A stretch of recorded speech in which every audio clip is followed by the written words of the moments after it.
Hello, everyone, and welcome to our impact conversation on birth trauma. Today, I am so excited to be joined by Tila Tomasetti, who is a birth trauma psychologist, doctoral student, and mama spilling the tea, shedding light, and creating space to explore the impact of birth trauma. So this month in our Elevate social media, we are talking about a lot of things related to women's health.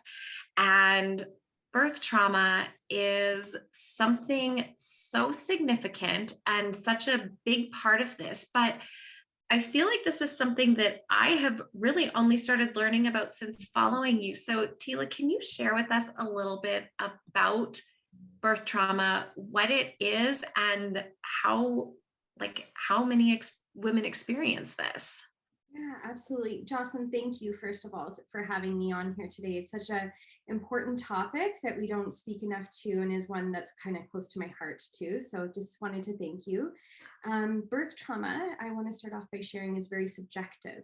So when I get asked, like, what is birth trauma? It's not like a one size fits all. It's not something that kind of fits nice and neatly into a box that every single person would kind of subscribe to, but it's more so in the eye of the beholder. That's what a lot of people explain birth trauma as.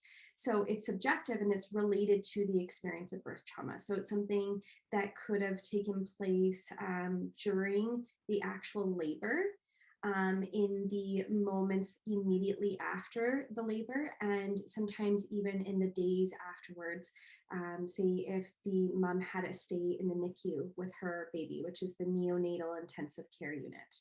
And so birth trauma is, we can essentially think of it as like postpartum post-traumatic stress disorder. So the same symptoms, similar ones that you would apply to somebody with PTSD, you would apply them to birth trauma, but it's in relation to exactly what they experienced during the birth. So you would see things like flashbacks and nightmares and shame and guilt and avoidance. 1 in 3 women are said to describe their birth as traumatic, but more research, like more recent research, I should say, is saying 45% now. So that number keeps increasing. And I think that maybe the more we're talking about it, the more women are stepping forward to say, hey, this really resonates with me.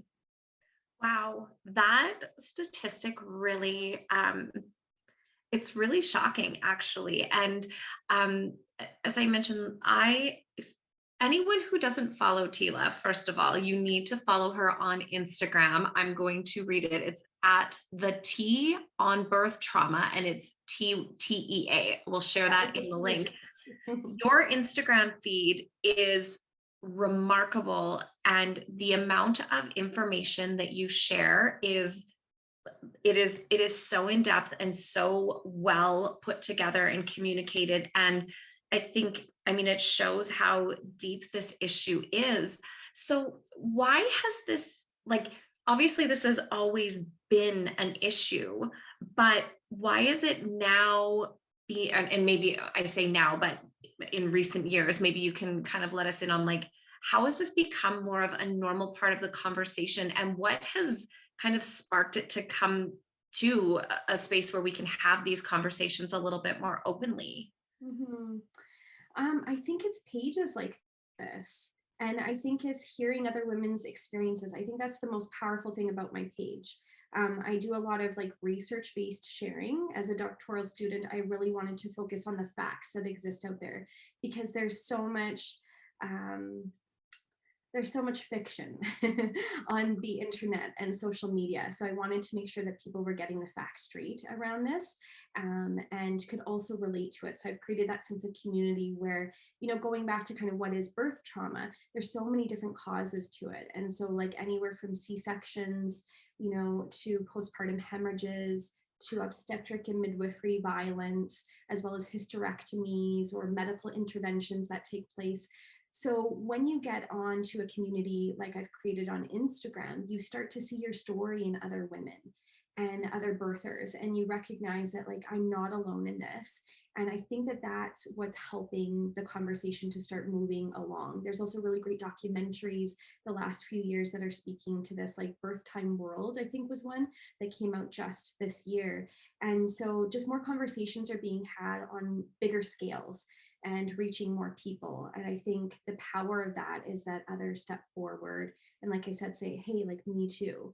Like I can relate to this experience. I'm not alone like I thought I was.